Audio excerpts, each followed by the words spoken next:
Selenium sits in a peculiar position in the nutritional landscape.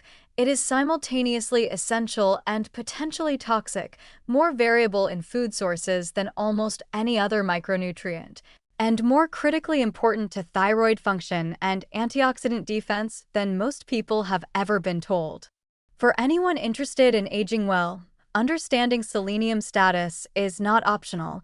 It is genuinely relevant to thyroid hormone metabolism, cellular protection against oxidative damage, and emerging evidence on cancer prevention. The thyroid connection is biochemically direct. Selenium is an essential component of the deiodinase enzymes that convert the relatively inactive thyroid hormone T4 into the active form T3 that cells can actually use. Without adequate selenium, this conversion is impaired, and the result can be functional hypothyroidism even when the thyroid gland itself is producing normal amounts of T4. The consequences, fatigue, cognitive slowing, weight gain, cold intolerance, and impaired mood, are diffuse enough that they are frequently attributed to stress or aging rather than investigated as a potentially correctable micronutrient issue. The antioxidant role is mediated through selenoproteins, the most studied being glutathione peroxidase, which is a primary cellular defense against lipid peroxidation and oxidative DNA damage. As oxidative stress accumulates with age and contributes to inflammation, mitochondrial dysfunction, and cellular senescence, the capacity of this antioxidant system becomes increasingly important.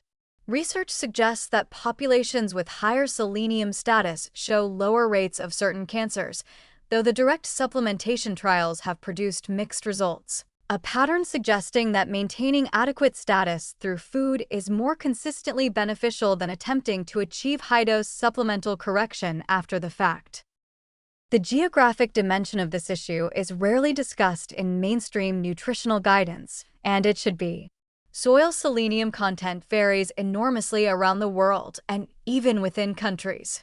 Significant portions of Europe, China, and parts of North America have selenium-depleted soils, meaning that plant foods grown in those regions are reliably low in selenium regardless of their nutritional profiles elsewhere.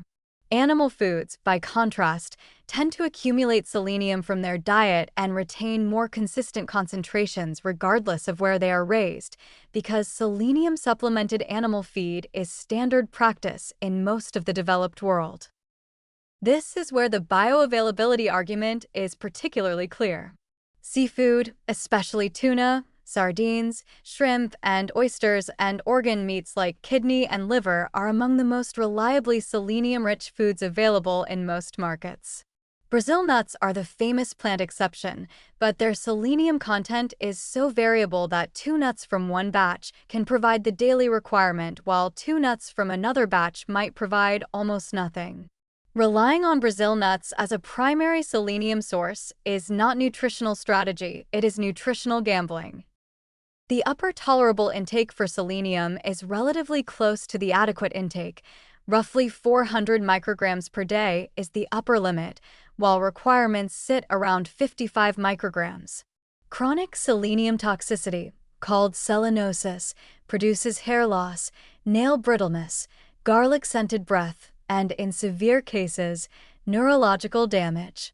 This narrow window means supplementing selenium without knowing your baseline status is genuinely inadvisable. Test first, supplement only if needed, and prioritize dietary sources, particularly seafood, as the more measured and context-sensitive approach.